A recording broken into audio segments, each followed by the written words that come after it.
Hello बच्चों, कैसे हैं आप। आज आपका इंग्लिश का पेपर हो गया, ठीक है। अच्छा ही गया होगा। काफ़ी बच्चों ने बताया कि उनका पेपर बहुत अच्छा गया है। तो ऐसे नेक्स्ट पेपर जो है बच्चों वो अब कहेगा आपका साइंस का, ठीक है। तो अब हम लोग क्या करेंगे बच्चों, मैं आपको फिजिक्स के कुछ चैप्टर्स रिवाइज करवा दूंगा। आज हम लोग इसमें फर्स्ट चैप्टर जो है इलेक्ट्रिसिटी, इसका एक वन शॉट लेंगे और ये चैप्टर को जो भी बेसिक टर्म्स है वो मैं आपको अभी इसमें कंप्लीट करवा दूंगा, ठीक है। और उसके बाद जो एनसीईआरटी है वो बच्चों आपको लगाना है, बिल्कुल ध्यान रखना। साइंस का पेपर में मैक्सिमम क्वेश्चंस एनसीईआरटी से ही मिलते हैं, इस चीज का बिल्कुल ध्यान रखें, ठीक है। तो अभी हम लोग जो स्टार्ट करते हैं वो स्टार्ट करते हैं चैप्टर 1 इलेक्ट्रिसिटी, ठीक है। चैप्टर 1 इलेक्ट्रिसिटी, पहला ही चैप्टर आपको झटका देता है, ठीक है। इलेक्ट्रिसिटी जिसमें हमका जो स्टार्ट करते हैं हम लोग उसमें, तो सबसे पहले जो स्टार्ट करते हैं जो हमारा टॉपिक होता है वो कौन सा होता है, इलेक्ट्रिक चार्ज। जो सबसे पहले हमको समझना होता है वो क्या होता है बच्चों, इलेक्ट्रिक चार्ज। जो इलेक्ट्रिक चार्ज होता है, तो इलेक्ट्रिक चार्ज हम लोग किसको बोलते हैं, तो इलेक्ट्रिक चार्ज जो होती है वो इनहेरेंट प्रॉपर्टी होती है किसी भी सब्सटेंस की, जिसके कारण वो जो बॉडीज है, वो जो सब्सटेंसेस है, वो क्या फील करते हैं, अट्रैक्टिव और रिपल्सिव फोर्स, ठीक है। तो अट्रैक्टिव और रिपल्सिव फोर्स जो किसी भी बॉडी के बीच में लगता है वो किसके कारण लगता है, वो लगता है इलेक्ट्रिक चार्ज के कारण। और हमको ये भी पता है कि इलेक्ट्रिक चार्ज जो होते हैं वो दो टाइप के होते हैं, एक होता है पॉजिटिव चार्ज और एक होता है नेगेटिव चार्ज। और किसी भी बॉडी पे जो इलेक्ट्रिक चार्ज डेवलप होता है वो किसके कारण डेवलप होता है, वो डेवलप होता है due to transfer of electron. यदि इलेक्ट्रॉन ट्रांसफर होंगे तो ही वहां पे इलेक्ट्रिक चार्ज डेवलप होगा। जैसे हमें पता है according to J Thomson model कि कोई भी बॉडी जो होती है वो कैसी होती है, इलेक्ट्रिकली न्यूट्रल। अब इलेक्ट्रिकली न्यूट्रल होती है मतलब equal number of positive charge और equal number of negative charge उसके अंदर होता है। अब यदि कोई बॉडी इलेक्ट्रॉन लूज कर देगी तो उसके अंदर मेजॉरिटी होगी पॉजिटिव चार्ज की, तो वो कैसे हो जाती है, पॉजिटिव हो जाती है। और यदि कोई बॉडी इलेक्ट्रॉन गेन करेगी तो उसमें मेजॉरिटी किसकी होती है, नेगेटिव चार्ज की, इसलिए वो कैसा हो जाता है, नेगेटिव हो जाती है। तो there are two types of charges, positive charge, negative charge. और हमको ये भी पता है कि यदि पॉजिटिव पॉजिटिव है या नेगेटिव नेगेटिव है, मतलब सेम चार्ज है, तो वो क्या करते हैं, एक दूसरे को रिपेल करते हैं। और पॉजिटिव नेगेटिव या नेगेटिव पॉजिटिव जो अपोजिट चार्जेस हैं वो क्या करते हैं बच्चों, अट्रैक्ट करते हैं, ठीक है। ये मेन चीज अपने को ध्यान रखना है। ऐसे इलेक्ट्रिक चार्जेस की प्रॉपर्टीज भी आप लोग पढ़ते हैं कि इलेक्ट्रिक चार्जेस जो होते हैं वो एडिटिव होते हैं, हम उनको सिंपली ऐड कर सकते हैं, ठीक है। इलेक्ट्रिक चार्ज कंजर्व होता है, it can neither be created nor be destroyed, it can be transfer from one body to another body. And सबसे इंपॉर्टेंट प्रॉपर्टी होती है चार्ज इज क्वांटाइज्ड, कि चार्ज जो होता है वो क्वांटाइज्ड होता है। क्वांटाइज होता है मतलब हम उसका जो यहाँ पे फॉर्मूला याद रखते हैं वो कितना होता है, Q is equal to N। मतलब कोई भी बॉडी में जो चार्ज होता है वो कैसा होता है, डिस्क्रीट होता है। आप उसको किस तरीके से निकाल सकते हैं, Q is equal to N into E। E जो होता है वो इलेक्ट्रॉन पे चार्ज होता है और N होते हैं नंबर ऑफ इलेक्ट्रॉन्स। और इलेक्ट्रॉन पे चार्ज क्या होता है, सबको याद है, तो E इज इक्वल टू कितना होता है, -1.6 into 10 to the power -19 coulomb. जो ऐसा यूनिट होती है इलेक्ट्रिक चार्ज की वो क्या होती है, कूलम। अब मैं जितने भी टॉपिक्स पढ़ाऊंगा सब में ऐसा यूनिट याद रहना चाहिए, मेन पूरा खेल ही उसका है। हमारे बच्चों को ऐसा यूनिट ही नहीं याद रहती, हमको जितनी भी टर्मिनोलॉजीज हैं सब में हमको ऐसा यूनिट्स याद रखना है बच्चों। तो जो इलेक्ट्रॉन पे चार्ज है वो कितना है, -1.6 into 10 to the power -19 coulomb. और कूलम जो है वो ऐसा यूनिट है किसकी बच्चों, इलेक्ट्रिक चार्ज की, ठीक है बच्चों। तो ये चीज हो जाती है हमारी क्लियर। अब इसके बाद इसी फॉर्मूले में एक क्वेश्चन होता है, how many electrons are present in 1 coulomb of charge. एक क्वेश्चन आ जाता है कि how many electrons are present in 1 coulomb of charge. 1 coulomb charge में कितने इलेक्ट्रॉन होते हैं, तो how many electrons are present in 1 coulomb of charge. तो क्या होता है इसमें, हाउ मेनी इलेक्ट्रॉन्स पूछा है, मतलब n कैलकुलेट करना है। चार्ज कितना दिया आपको, 1 कूलम दिया है, फॉर्मूले में पुट कर देंगे Q is equal to N। तो N इज इक्वल टू कितना हो जाएगा, Q अपॉन E। चार्ज कितना है, 1 अपॉन 1.6 इंटू 10 की पावर -19। जब आप इसको सिंप्लीफाई करेंगे, कैंसिल करेंगे, 5/8 लगभग इसको सॉल्व करेंगे तो कितना आएगा, 6.25 into 10 raise to the power 18। तो ये भी लगभग थोड़ा याद रखें कि कितने इलेक्ट्रॉन्स होते हैं 1 कूलम ऑफ चार्ज में, तो वो होते हैं 6.25 इंटू 10⁻18। ठीक है बच्चों, तो ये आप लोग ध्यान रखना। अब इसके बाद हमारा जो नेक्स्ट टॉपिक आता है, वो नेक्स्ट टॉपिक क्या आएगा, जब हम शुरुआत करेंगे तो इलेक्ट्रिक चार्ज है, तो इलेक्ट्रिक चार्ज के आसपास क्या होगी, इलेक्ट्रिक फील्ड। यदि इलेक्ट्रिक चार्ज है तो उसके आसपास की वह स्पेस जहां वो किसी दूसरे चार्ज पे क्या अप्लाई कर सकता है, फोर्स अप्लाई कर सकता है, वो क्या कहलाती है, इलेक्ट्रिक फील्ड। तो इलेक्ट्रिक फील्ड पे ध्यान रखें, the space surrounded by the charge in which it can exert a force on any other charges, that is called electric field. और ये इलेक्ट्रिक फील्ड से ही फिर हमारा जो मेन टॉपिक स्टार्ट होता है वो होता है इलेक्ट्रिक पोटेंशियल। इलेक्ट्रिक फील्ड के बाद हमारा क्या होता है बच्चों, इलेक्ट्रिक पोटेंशियल। क्या हमको डेफिनेशंस आ जाती है कभी कभी कि what do you mean by electric potential, what is it's SI unit, what is the 1 volt potential, तो ये हमें पता होना चाहिए। तो इलेक्ट्रिक पोटेंशियल किसको बोलते हैं बच्चों, इलेक्ट्रिक पोटेंशियल क्या होता है। तो इलेक्ट्रिक पोटेंशियल में भी हम लोग बात कर रहे हैं कि कोई भी चार्ज जो है, मतलब यहाँ पे 2 चार्ज की बात होगी बच्चों, एक होगा सोर्स चार्ज और एक होगा टेस्ट चार्ज। तो यदि हमने बोला कि यहाँ पे कोई पॉइंट O है और यहाँ पे हमने कोई सोर्स चार्ज क्या ले रखा है Q, और इसी के इलेक्ट्रिक फील्ड में बच्चों कोई पॉइंट क्या है P है, ठीक है, और यहाँ पे जो एक टेस्ट चार्ज है वो Q है। अब हमको इस टेस्ट चार्ज स्मॉल q को उठा के लेके आना है, कहाँ पे लेके आना है, P पे लेके आना है। अब P पे लेके आना है तो क्या करना पड़ेगा हमको P पे लाने के लिए, तो P पे लाने के लिए हमको करना पड़ेगा वर्क। तो हम यहाँ पे क्या करेंगे, वर्क करेंगे, और कितना वर्क करेंगे, W वर्क करेंगे। तो P पे इलेक्ट्रिक पोटेंशियल कितना होगा, तो P पे जो इलेक्ट्रिक पोटेंशियल होगा V, वो होगा W/Q। Work done to carry a unit positive test charge from infinity to any point in electric field is called electric potential. Definition याद रखें, work done to carry a unit positive charge from infinity to any point in electric field is called electric potential. That is V is equals to W/Q. V किसके equal होगा बच्चों, W/Q के, and ऐसा unit of electric potential is volt. Electric potential की ऐसा unit क्या होगी, volt. ठीक है, क्या होगी ऐसा unit of electric potential, volt. और यही हमको 1 वोल्ट डिफाइन करना होता तो हम क्या डिफाइन करते हैं कि यदि हमने वर्क कितना किया, 1 जूल, कितने चार्ज को कैरी करने के लिए 1 कूलम को, तो जो 1 वोल्ट होता है वो किसके इक्विवेलेंट हो जाएगा, 1 जूल पर कूलम। यदि हमने 1 जूल वर्क किया 1 कूलम चार्ज को मूव करने के लिए from infinity to any point, that is said to be 1 volt electric potential. वहां जो हो जाएगा वो 1 वोल्ट इलेक्ट्रिक पोटेंशियल हो जाएगा बच्चों। ठीक है, तो ये आप लोग ध्यान रखना, ये होता है इलेक्ट्रिक पोटेंशियल। और इलेक्ट्रिक पोटेंशियल से ही जो क्वांटिटी आती है वो आती है हमारे इलेक्ट्रिक पोटेंशियल डिफरेंस। अगली क्वांटिटी क्या जाती है हमारी, इलेक्ट्रिक पोटेंशियल डिफरेंस। तो इलेक्ट्रिक पोटेंशियल डिफरेंस में क्या आ जाएगा, तो work done to carry a unit positive test charge from 1 point to another point. इसके पहले क्या आ रहा था, from infinity to any point, लेकिन यहां क्या आ रहा है, from 1 point to any other point in an electric field. यदि कोई चार्ज, कोई टेस्ट चार्ज आपका मूव करेगा 1 पॉइंट टू अदर पॉइंट, वहां पे भी आपको क्या करना पड़ेगा, वर्क करना पड़ेगा। तो वहां पे भी क्या निकालेंगे हम, इलेक्ट्रिक पोटेंशियल डिफरेंस। मतलब यहाँ पे पोटेंशियल है V है, यहाँ पोटेंशियल है VB, तो VA minus VB which is also W/Q। VA minus VB कितना होगा बच्चों, W/Q ही होगा, है ना। तो जो electric potential difference VA minus VB आया वो भी कितना आ गया, W/Q। उसकी जो ऐसा यूनिट होगी बच्चों, ऐसा यूनिट भी क्या होगी, वोल्ट। और यहां भी आप 1 वोल्ट को डिफाइन कर सकते हैं कि 1 volt is equal to 1 joule upon 1 coulomb.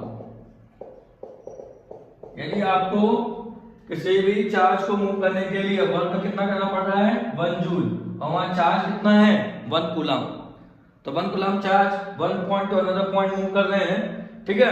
तो वहां जब आप वर्क कर रहे हैं वो कितना कर रहे हैं, 1 जूल, तो वहां उनके बीच में पोटेंशियल डिफरेंस कितने का हो जाएगा बच्चों, 1 वोल्ट।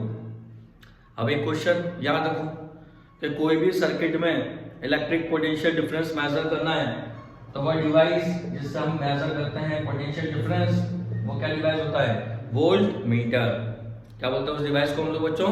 Volt meter. और एक क्वेश्चन भी आता है एग्जाम में कि वोल्ट मीटर को सर्किट में किस तरीके से लगाते हैं, तो उसका आंसर आएगा पैरेलल। वोल्ट मीटर कोई भी सर्किट में जो लगता है वो कैसा लगता है बच्चों? एकदम पैरेलल लगता है। ठीक है, तो पैरेलल लगाते हैं कि उसमें कम से कम करंट फ्लो हो, तो वो आपको एग्जैक्ट पोटेंशियल डिफरेंस की वैल्यू मेजर करके देगा। तो ये अपना हो गया बच्चों इलेक्ट्रिक पोटेंशियल डिफरेंस। तो ये छोटी छोटी टर्मिनोलॉजी, छोटी छोटी डेफिनेशंस हमको पता होना चाहिए। अभी हम लोग बच्चों उसी के बारे में वन शॉट में ले रहे हैं कि डेफिनेशंस और छोटी छोटी चीजें हमको क्लियर हो। जैसे इसी के बाद लिंक में आता है आपका इलेक्ट्रिक करंट। क्या आता है बच्चों? Electric current. तुरंत बच्चों के दिमाग में आया था कि इलेक्ट्रिक करंट आया, इसका मतलब क्या हुआ? Flow of charge. यदि चार्ज फ्लो करेगा तो डेफिनेटली वहां पे क्या होगा? इलेक्ट्रिक करंट होगा। तो the rate of flow of electric charge, rate of flow of electric charge is called electric current. Electric current क्या होगा? किस रेट से चार्ज फ्लो हो रहा है। फॉर्मूला सबको याद है, I is equals to Q by T. I is equals to Q by T. Charge upon time is the electric current, and its SI unit is ampere. क्या होती है इसकी SI unit बच्चों? Ampere, denoted by capital A. And if we define 1 ampere, that is 1 ampere is equal to 1 coulomb upon 1 second. यदि 1 coulomb charge flow होता है किसी wire में 1 सेकंड में, तो वहां जो करंट होगा वो कितना होगा बच्चों? 1 एम्पियर करंट होगा। ठीक है, तो 1 coulomb upon 1 second which is equal to 1 coulomb per second. और इसमें यदि हम लोग बात करें तो कोई भी सर्किट में करंट मेजर करते हैं तो उस डिवाइस का नाम क्या होता है? एमीटर, है ना। The device used to measure the electric current in the circuit is the ammeter. वो क्या कहलाएगा बच्चों? एमीटर कहलाएगा।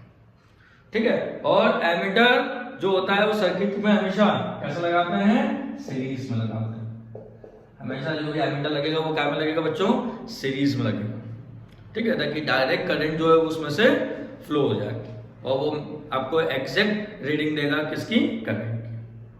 ठीक है, तो ये हो गया आपका इलेक्ट्रिक पोटेंशियल डिफरेंस और इलेक्ट्रिक करंट। इलेक्ट्रिक करंट में थोड़ा सा वो ध्यान रखना, एम्पियर के बाद एक और चीज आती है मिली एम्पियर।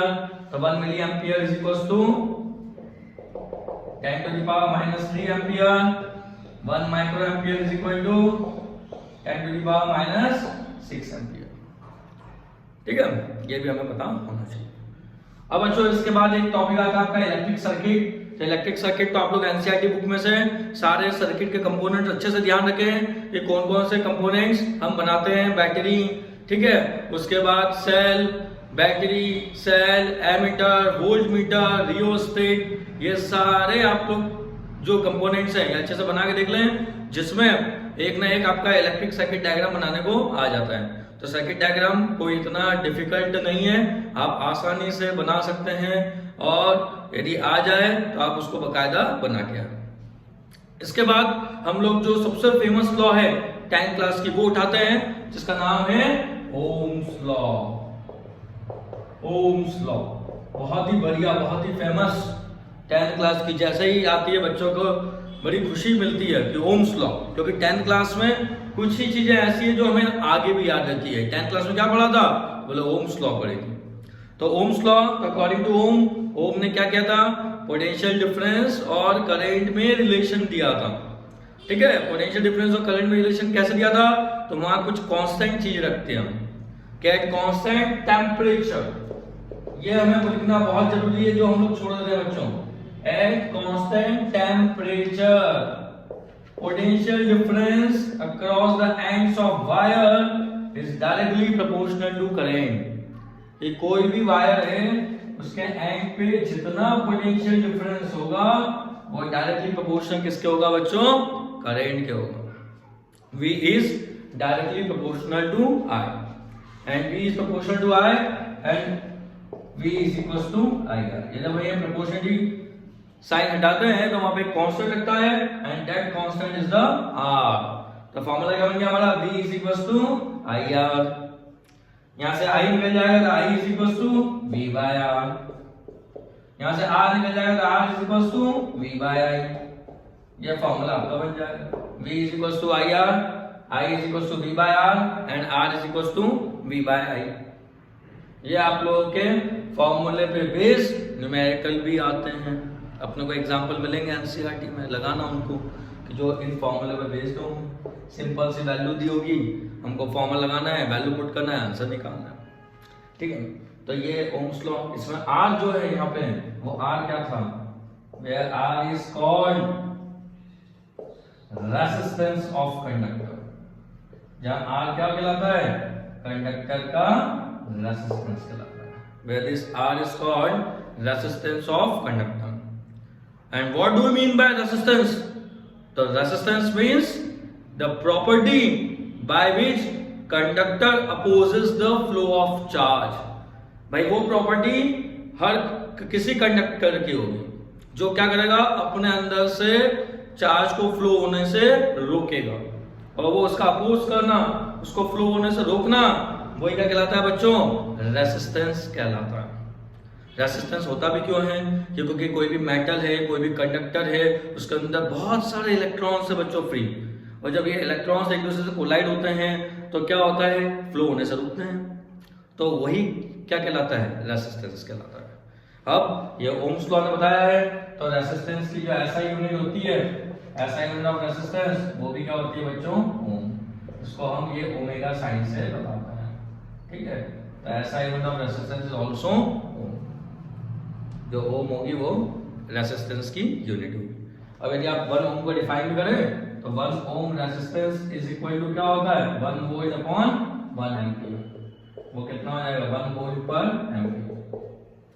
तो 1 ओम रेसिस्टेंस क्या हो जाएगा बच्चों, 1 ohm per ampere. 1 ohm resistance 1 volt per ampere. ठीक है, 1 volt per ampere is the 1 ohm resistance. ठीक है बच्चों, तो ये आप लोग ध्यान रखेंगे। और जैसे ही ये टॉपिक हमारा जाता है तो इसके बाद जो आता है बच्चों, वो सबसे इंपॉर्टेंट टॉपिक आता है, और वो टॉपिक होता है आपका factor affecting the resistance of conductor. Factors affecting the resistance of conductor.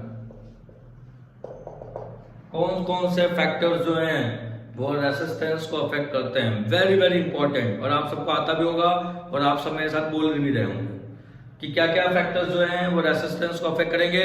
तो सबसे पहला फैक्टर होता है लेंथ ऑफ कंडक्टर।